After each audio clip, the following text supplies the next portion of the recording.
ভোরের নরম আলো তখনও পুরোপুরি ফোটেনি, পূর্ব দিগন্তে কেবল আবছা লালিমা। রাত আর দিনের সন্ধিক্ষণে প্রকৃতি যেন এক গভীর শান্তিতে ঢেকে আছে।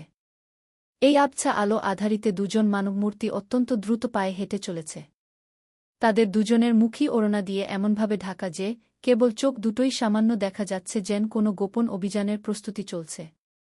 হঠাৎ একজন থমকে দাঁড়াল। ফিসফিসিয়ে অথচ কিছুটা অস্থির গলায় বলল, আমি আর হাঁটতে পারব না। আর এই ভোর সকালে আমরা এমন চোরের মতো মুখ থেকে কোথায় যাচ্ছি বলতো? লোকে না মুরগি চোর ভেবে ঠেঙানো শুরু করে।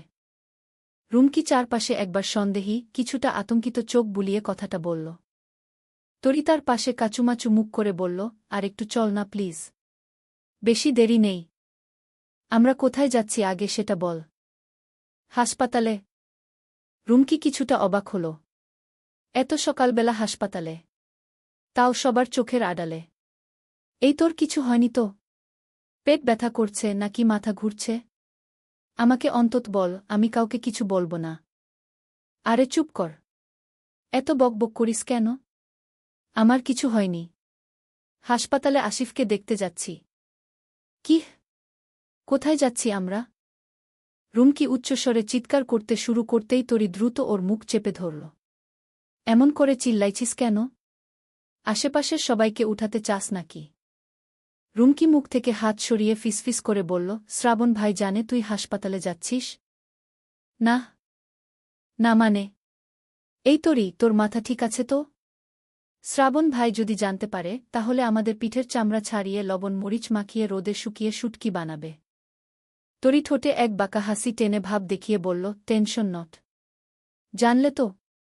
তোর ভাই সারারাত গেম খেলে এই সকালের কিছুক্ষণ আগে ঘুম দিয়েছে। এখন সে ঘুমে কাদা বোমা মারলেও সে উঠবে না। তাই তো এই সুযোগটাই নিলাম। এত ভয় পাচ্ছিস কেন? তুই শিওর তো শ্রাবণ ভাই কিছু জানতে পারবে না? 100% শিওর। তুই চল তাড়াতাড়ি, গিয়ে তাড়াতাড়ি ফিরে আসব। আমি নিশ্চিত, গিয়ে আবার ফিরে আসতে হবে। এত সকালে হাসপাতাল খুলছে নাকি? তরি রুমকির কথায় চোখ উল্টে কপালে হাত ঠেকাল। গাধা একটা। ওটা হাসপাতাল, কোনো দোকান না যে নির্দিষ্ট সময় খুলবে আর বন্ধ করবে। রুমকি নিজের কপাল চুলকে বলল, ও হ্যাঁ তাই তো। ভুলে গেছিলাম। কিন্তু যাই হোক, অনেকক্ষণ ধরে হাঁটছি। এখন একটা রিকশা নে। এই ভোর সকালে আমার দাদা তোর জন্য রিকশা নিয়ে বসে রইছে রাস্তায়। চল তাড়াতাড়ি। তরির ধমকে রুমকি মুখ ফুলিয়ে হাঁটতে শুরু করল, যদিও তরি তাকে এক প্রকার জোর করে টেনে নিয়ে যাচ্ছিল। হাসপাতালের করিডোরে পৌঁছে তরি পায়চারি শুরু করেছে। সে কেবিনে ঢুকবে কি ঢুকবে না, তা নিয়ে তার ভেতরে তীব্র দ্বিধা। যদি আসিফ তার উপর রাগ দেখিয়ে বলে, তুই এখনই এখান থেকে বের হয়ে যা, আমায় দয়া দেখাতে এসেছিস। নিশ্চয় তুই তোর স্বামীকে দিয়ে মার খাইয়ে হাসপাতালে ভর্তি করিয়েছিস। একথা শুনলে তরি তো কেঁদেই দেবে। রুমকি বিরক্তিতে ঠোঁট উল্টে, ডং দেখলে বাঁচি না ভাই। মির্জা বাড়ির বগুলা আসলেই নেকামো করতে ওস্তাদ। বিড়বিড় করতে করতে সে তরির সিদ্ধান্তের অপেক্ষা না করেই কেবিনের দরজা ঠেলে ভেতরে ঢুকে গেল। তরি কিছুক্ষণ থম মেরে দাঁড়াল, তারপর একরাশ দ্বিধা নিয়ে সেও ভেতরে প্রবেশ করল। আসিফ তখনও গভীর ঘুমে আচ্ছন্ন, তার দুর্বল শরীরে হাতে ক্যানোলা পরানো। আপাতত তাতে কোনো স্যালাইনের সংযোগ নেই। তরি ধীরে ধীরে এগিয়ে গিয়ে পাশের বেঞ্চিতে বসল। আসিফের ফর্সা মুখটা কেমন ফ্যাকাশে হয়ে গেছে, যেন রক্তশূন্য। তরির খুব কান্না পাচ্ছে। এই ছেলেটা ছোট থেকে তাকে আগলে রাখত, তার দিকে কোনো ছেলে তাকিয়ে কোনো বাজে কথা বললে সে তাদের উপর হিংস্র বাঘের মতো ঝাঁপিয়ে পড়ত, কঠিন প্রতিশোধ নিত। তরি ছোট থেকে এই ছেলেটাকে ভীষণ আপন বন্ধু, একদম নিজের ভাইয়ের মতোই আপন ভাবে, এই বন্ধন তার কাছে পবিত্র। সে ঘুমন্ত আসিফের হাত ধরতে গিয়েও ধরল না। শ্রাবণের অদ্ভুত নিষেধাজ্ঞার পর থেকে তার প্রতিটি স্পর্শের বিষয়ে সে এখন অতিরিক্ত সতর্ক। তার সাথে ভয়, যদি তার স্পর্শে আসিফের ঘুম ভেঙে যায়। রুমকি খুব মনোযোগ দিয়ে আসিফের পাশে রাখা যান্ত্রিক মেশিনটাকে দেখছিল। আর দেখতে দেখতেই অসাবধানতাবশত আসিফের হাতের উপর বসে পড়তেই এক তীব্র আর্তনাদের চিৎকারে সে ভয়ে ধপাস করে নিচে পড়ে গেল। ঘটনাটা এতটাই অপ্রত্যাশিত যে তরি কিছু বুঝে উঠতেই পারল না। সে শুধু ড্যাব ড্যাব করে তাকিয়ে রইল। আসিফ যন্ত্রণার আর্তনাদ আর রাগে ফুঁসছে। কোনো বেয়াদব এমনভাবে হাতে ব্যথা দেয়? আর কোনো জায়গা পেলি না ব্যথা দেওয়ার? আসিফের রাগ মেশানো কণ্ঠস্বরের সাথে সাথেই চোখ পড়ল তরির দিকে। তরির চোখে তখনও জল টলমল করছিল এক গভীর উদ্বেগ নিয়ে। আসিফ নিজেকে দ্রুত সামলে নিয়ে তরির দিকে ঘুরে বসল। তুই এত সকালে এখানে কি করছিস? কিভাবে আসলি? কার সাথে আসলি? আসিফের কথার মাঝেই রুমকি উঠে দাঁড়াল। আমার সাথে এসেছে। আসিফ তার দিকে একবার তাকালো, তারপর মুখ ঘুরিয়ে আবার তরির দিকে তাকালো। আসিফের এমন নীরব অবজ্ঞা রুমকির বেশ গায়ে লাগল। সে মুখ ফুলিয়ে বলল, আমি ইচ্ছা করে ব্যথা দেইনি। হাসপাতালের বিছানায় শুয়ে থাকা রুগীদের এত রাগ দেখাতে নেই। তরি, আমি বাইরে অপেক্ষা করছি। তোর হয়ে গেলে চলে আসিস। কথাটা বলে সে কেবিন থেকে হন হন করে বের হয়ে গেল। আসিফ সেদিকে মাথা না ঘামিয়ে তরিকে শান্ত কিন্তু কঠিন স্বরে জিজ্ঞেস করল, শ্রাবণ ভাই জানে তুই এখানে এসেছিস? না, লুকিয়ে এসেছি। তোর এভাবে লুকিয়ে আসাটা ঠিক হয়নি, তরি। তোর কি মনে হয় তাকে বললে সে আমাকে আসতে দিত? বিয়ের পর থেকে সে আমার পরিবারের সাথে যোগাযোগ বন্ধ করে দিয়েছে, জানিস না? তুই তো তখন প্রতিবাদ করিসনি। তরি আস্তে করে মাথা নামিয়ে নিল, যেন এক কঠিন সত্য তার কণ্ঠরোধ করেছে। প্রতিবাদ? দীর্ঘশ্বাস ফেলল। তুই তো জানিস, আমাদের বিয়ের আগে থেকেই সে সামনে এলেই আমার সব এলোমেলো হয়ে যেত। এক অদ্ভুত অনুভূতির স্রোত ঘিরে ধরত, শুধু তাকে একবার দেখার জন্য, একবার ছোঁয়ার জন্য আমার সমস্ত সত্তা আকুল হয়ে উঠত। কিন্তু এটা ভেবে আমি নিজেকে বারবার দমিয়ে রেখেছিলাম যে সে আমার বোন প্রেমিক। সেদিন না চাইতেও যখন তাকে নিজের স্বামী হিসাবে পেলাম, তখন যেন আকাশের চাঁদ আমার হাতে ধরা দিয়েছিল। সেই চাঁদের অধিকারের কাছে প্রতিবাদ করার কোনো শক্তি যে তরির নেই। আসিফের দৃষ্টি বেদনায় ভারাক্রান্ত হল। সে তরির মুখের দিকে তাকিয়ে রইল। মেয়েটা শ্রাবণের কথা বলার সময় তার চোখ মুখ কেমন যেন উজ্জ্বল হয়ে ওঠে, ঠোঁটে এক নীরব হাসি ফুটে ওঠে। এই মেয়েটাকে সে ছোট থেকে আগলে রেখেছে, আর এই আগলে রাখাটা একসময় গভীর, নিঃশর্ত ভালোবাসায় রূপান্তরিত হয়েছে। অথচ এই মেয়েটা একবারের জন্যও তার অনুভূতিটা বুঝতেই পারল না। হয়তো সে বুঝতেই চায়নি।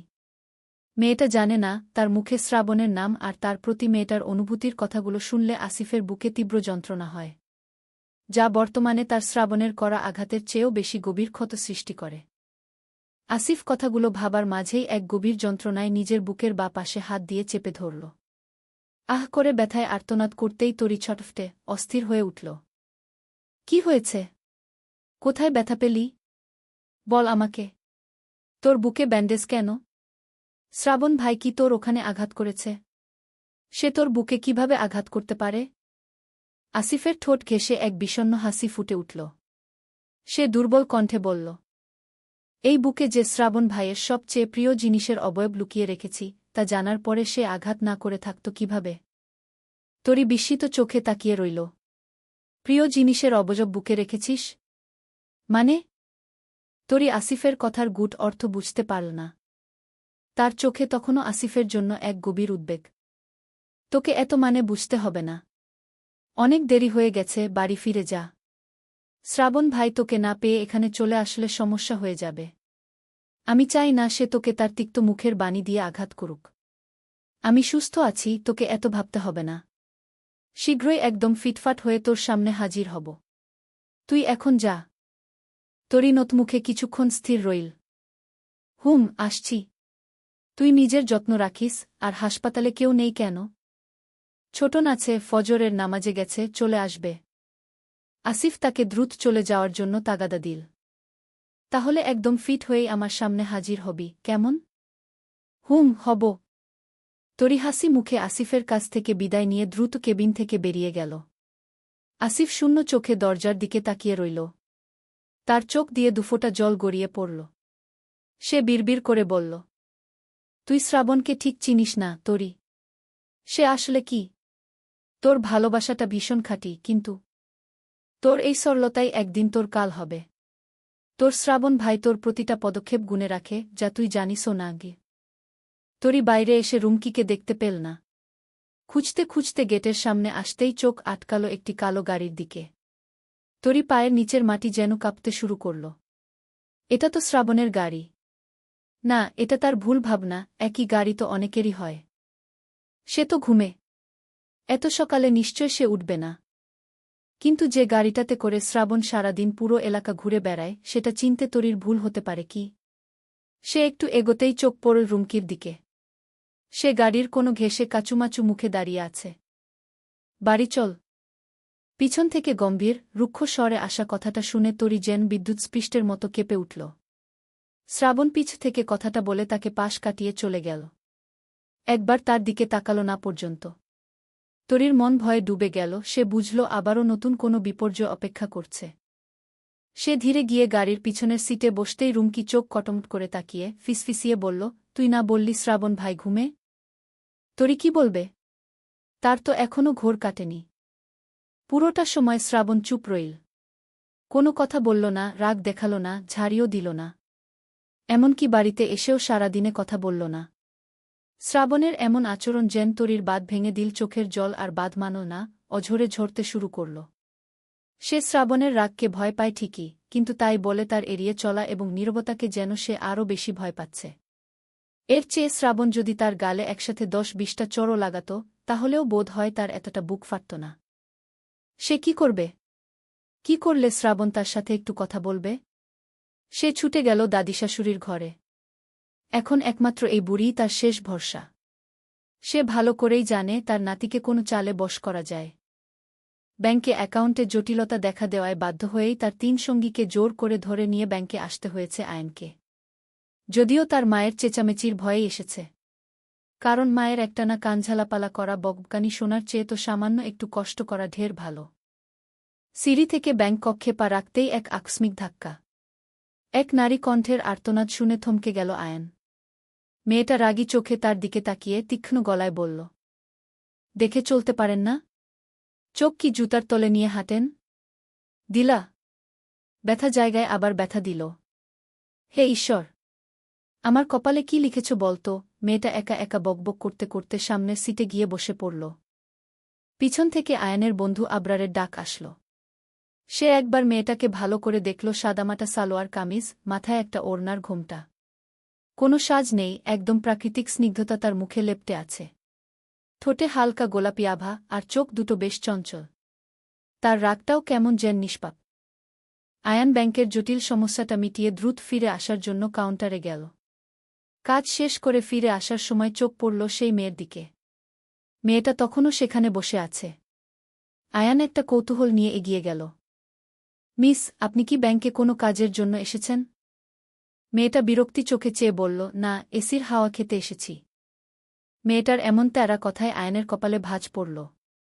সে একটু শান্ত কিন্তু কৌতুক মেশানো গলায় বলল, আপনি সবসময় এভাবেই তেরা কথা বলেন? মেয়েটা মুহূর্তেই ইনোসেন্ট ফেস বানিয়ে মুখ তুলে আয়নের দিকে তাকিয়ে বলল, আমি কখন তেরা কথা বললাম, ভাইয়া? মেয়েটার এমন মিষ্টি, নিষ্পাপ মুখ দেখে আয়নের মুখ দিয়ে প্রায় বেরিয়ে আসছিল, ওহ গড! ওহ গড! এটা কে? সে নিজেকে সামলে সেখান থেকে দ্রুত পায়ে সরে পড়ল। এই মেয়ে অনেক সাংঘাতিক। গিরগিটির মতো ক্ষণে ক্ষণে শুধু রং বদলায়। এমন ফেইস আর একবার দেখলে আয়নের তো নিশ্চয় হার্টফেল করে যাবে, অথবা সে পুরোপুরি পাগল হয়ে যাবে। রাতের নীরবতা যেন চারপাশের সমস্ত শব্দকে গ্রাস করে নিয়েছে। তরি দরজার সামনে দাঁড়িয়ে ভেতরে উকি দিয়ে দেখল শ্রাবণ রুমে নেই। আজও সে বারান্দায় বসে সিগারেট টানছে, ধোয়ার কুণ্ডলি পাকিয়ে উঠছে শূন্যে। তরি শ্রাবণের জন্য 1 কাপ চা নিয়ে এসেছে। এটা তার দাদিশাশুড়ির বুদ্ধি, গরম মাথায় গরম পানীয় খেলে নাকি মন শান্ত হয়, রাগ কমে। সে ধীর পায়ে বারান্দায় গেল। শ্রাবণ এক হাত দিয়ে সিগারেট মুখে ধরে টানছে, পাশে একটি খালি সিগারেটের প্যাকেট আর একটা নতুন প্যাকেট ধরা। শ্রাবণ সিগারেট খেলেও এত খায় না। আজকের এই অতিরিক্ত ধূমপানের কারণটা তরি বুঝল না। হঠাৎ তরির চোখ শ্রাবণের অন্য হাতে পড়তেই তার চোখ কপালে উঠল। কারণ তার সেই হাতে সাদা কাগজের একটি চিঠি। তরির গলা শুকিয়ে কাঠ। এটা সেই সময়ের চিঠি যখন তরির মনে শ্রাবণের প্রতি নিষিদ্ধ প্রেমের জন্ম হয়েছিল। ওই চিঠিতে তার গোপন অনুভূতির গোপন স্বীকারোক্তি লেখা ছিল, যা সে তার ডায়েরির ভাঁজে লুকিয়ে রেখেছিল। সে বুঝতে পারল না সেটা শ্রাবণের হাতে গেল কিভাবে। শ্রাবণ তো কখনো তার কোনো জিনিসে হাত দেয় না। তরির মনে হল এই নীরবতা যেন এক আসন্ন সুনামির পূর্বাভাস। তরি ধীর পায়ে এগিয়ে শ্রাবণের সম্মুখে চায়ের কাপটা ধরল। তার হাত ভয়ে থরথর করে কাঁপছে, চায়ের কাপের সামান্য শব্দ হচ্ছে। শ্রাবণ তরির কাঁপনভরা হাতের দিকে চোখ তুলে ভ্রু কিঞ্চিৎ কুঁচকে তাকাল, তারপর তরির দিকে। তরি চোখ খিচে বন্ধ করে রেখেছে। সিগারেটটা হাত থেকে ছুঁড়ে ফেলে সে চায়ের কাপটা হাতে নিয়ে বারান্দার রেলিং এর উপর রাখল। এই চিঠিটা কার? শ্রাবণের কণ্ঠস্বর শীতল, আর এই শীতল কণ্ঠের ভেতরে লুকিয়ে ছিল এক ভয়ঙ্কর ঝড়, যা মুহূর্তেই সব কিছু তছনছ করে দিতে পারে। তরি কাপা কাপা গলায় বলল, আমার। কার জন্য লিখেছিস? তরি মাথা নিচু করে মেঝেতে তাকিয়ে রইল। আমি জিজ্ঞেস করেছি, এটা কার জন্য লিখেছিস? তরি কোনো উত্তর দিল না, আর না মুখ তুলে শ্রাবণের দিকে তাকাল।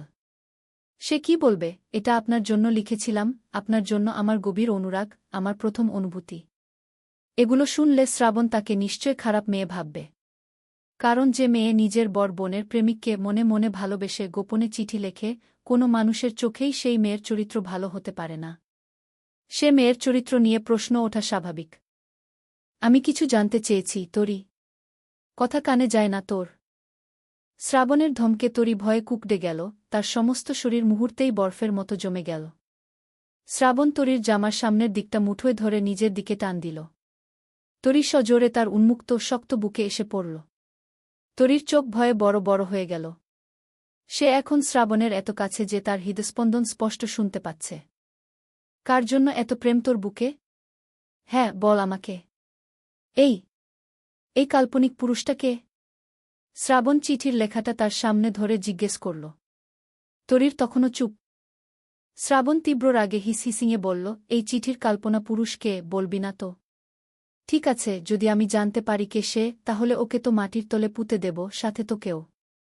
আমার বাড়ির সম্মান নষ্ট করার অপরাধে শাস্তি দুজনকেই পেতে হবে। কথাটা বলে শ্রাবণ চিঠিটা ছুঁড়ে ফেলে পা দিয়ে মারিয়ে হনহন করে চলে গেল। তরির চোখ বেয়ে অসহায় অভিমানের অশ্রু গড়িয়ে পড়ল। শ্রাবণ তাকে এমনটা ভাবতে পারল? এই 2 বছরে সে তাকে এতটাই চিনতে পারল? তরি চিঠিটা তুলে খুলে সামনে ধরল। তাতে লেখা তার আবেগ এখনও সদ্য শিশিরের মতো ভেজা। লেখাগুলো জ্বলজ্বল করছে। প্রিয় কল্পনা পুরুষ, এই চিঠি আপনার জন্য লিখলেও আপনাকে কখনো দেওয়া হবে না। জানেন কেন? কারণ আপনি আমার কাছে ঠিক এক আকাশ ছোঁয়া স্বপ্নের মতো। আপনাকে হঠাৎ করেই ভালোবেসে ফেলেছি, যেন কোনো কারণ ছাড়াই। আপনাকে দেখলে, এমনকি আপনার কঠিন কথা বলার ধরন, সবকিছুতেই আমার এক অদ্ভুত নেশা লাগে। এখন মনে আছে সেদিন আপনার হাতের প্রথম ছোঁয়া? সেই মুহূর্তটা আজও আমার রক্তে শিহরণ জাগায়। আমি আপনাকে ভালোবাসি তা হয়তো কখনো বলতেও পারব না। কারণ আপনি যে কখনো আমার হবেন না। আপনাকে অন্য কারো সাথে দেখলে আমার ভীষণ কষ্ট হয়। তবুও চাই আপনি ভালো থাকুন আপনার ভালোবাসা নিয়ে। আমি দূর থেকে শুধু আপনার হাসি দেখেই জীবন কাটিয়ে দিতে প্রস্তুত।